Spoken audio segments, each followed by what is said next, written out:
What's up, guys? Maritime Spook here. As you can see, I have a very large gray squirrel here on the rocks. Unfortunately, guys, I ran this over with my vehicle, and I am not going to process it. I thought about it, but I'm not going to. So it's going to stay here on the shoreline, and one of this many seabirds and the crows, and there's actually coyote here. There's been lynx here we've seen. It's got to go to good use. It's very unfortunate what happened. I ran this over about 15-20 minutes ago.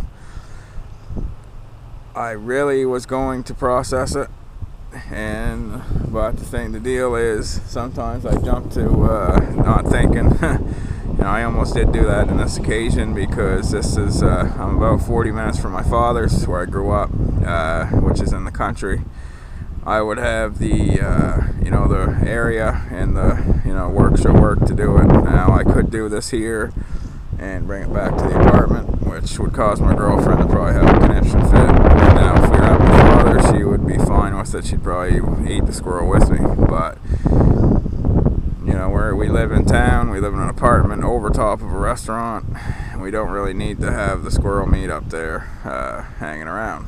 So anyway, guys, I wanted to show you this. It's an unfortunate deal, because if I was in a self-reliance situation, this thing would make one hell of a meal. So I'm just going to show it to you and show you the size of the gray squirrels we have here in southern New Brunswick.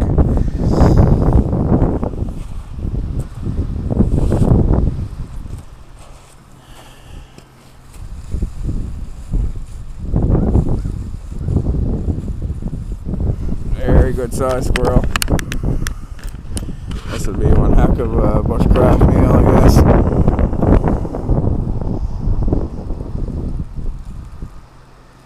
Huge squirrel, really. From what I've seen around here, they're actually all like this. It's crazy, but they're all really, really large squirrels.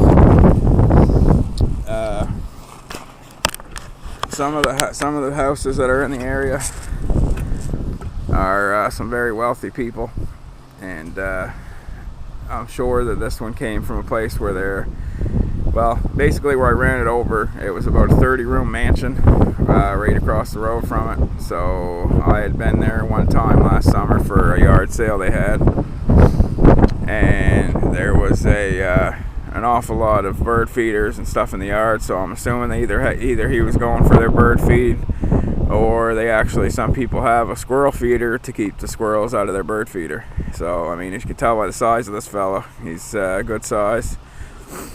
I checked him. It is a male squirrel. As I said, this not being a self-reliant situation, it actually really sucks that,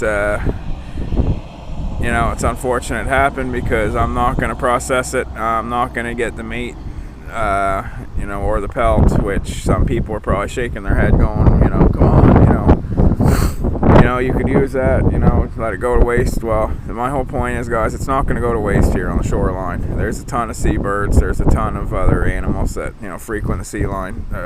This is the coast here. It's not going to go to waste. Just because I'm not going to eat it doesn't mean it's going to go to waste.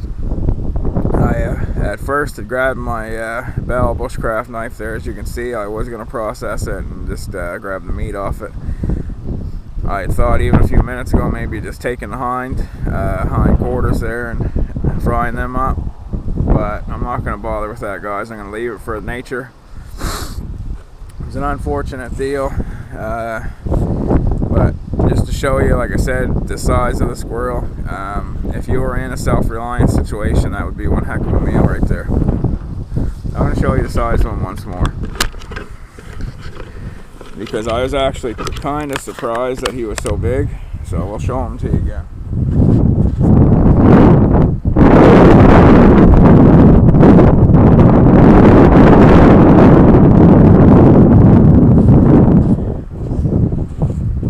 Very good size squirrel. Very unfortunate this happened this way, but as I said, it's going to go to good use. He's not going to he's not going to go and not be used up in self-reliance.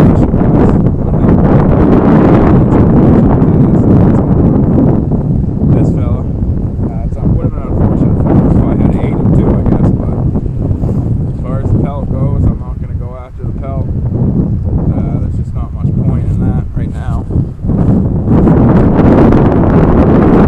I'm not needed help. I don't have, once again, that would almost to me be a self-reliance type situation as well. I'm not selling fur currently or anything like that. I'm not trapping. I don't have a trapping license, although I'm going to look into getting one soon. Coming up in the spring and fall when they have the courses, I imagine I'm going to take a trapping course.